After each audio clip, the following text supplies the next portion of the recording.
ভিডিওতে কি বলে দেখুন। বোন বোন আর বোন, তুমি তোমার ওই সৎ বোনকে নিয়েই থাকো, আমাকে বিয়ে করার স্বপ্ন দেখো না দিয়া। তুমি ওকে নিয়ে একদম হিংসা করবে না রোপন। ছোটবেলায় বাবা মারা যাওয়ার পর সৎমা ওকে আমার কাছে রেখে অন্য লোককে নিয়ে পালিয়ে গেছে। সেই থেকে ওকে আমি মানুষ করেছি। আগে ওর বিয়ে দিয়ে তারপরে আমি বিয়ে করব। দিয়া জিয়া হয়েছে বল। এই দিদি, আমি না একটা ছেলেকে ভালোবেসে ফেলেছি। না, ছেলেটাকে না দেখে আমি মত দেবো না। এই তো দেখ, ছেলেটার ছবি তুলে এনেছি।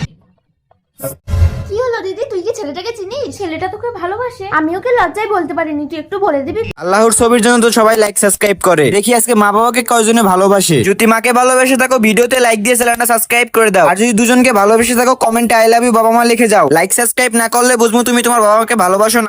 না, ছেলেটা একদম ভালো না জিয়া। আমি জানি আমি তোমার সৎ বোন বলে তুমি আমার একদম ভালো চাও না। কাঁদিস না বোন, ওই ছেলের সাথেই আমি তোর বিয়ে দেবো। অসম্ভব, তোমার বোনকে আমি বিয়ে করতে পারবো না দিয়া। তার মানে তুমি আমার শরীরটাকে ভালোবাসো, আমাকে ভালোবাসো না? তুমি কি সারা পৃথিবীতে আর কাউকে পেলে না তোমার বোনের জন্য?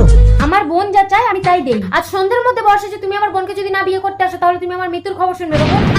দিদি, আমি ভাবতে পারছি না আজ আমার রূপানের সাথে বিয়ে হবে।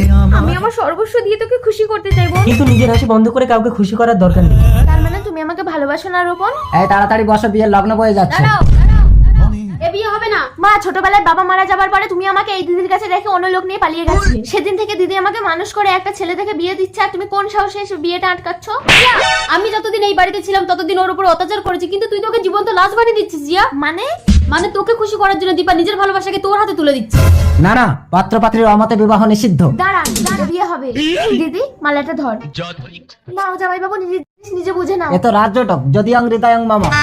ভিডিওটা শেষ পর্যন্ত দেখার জন্য অসংখ্য ধন্যবাদ।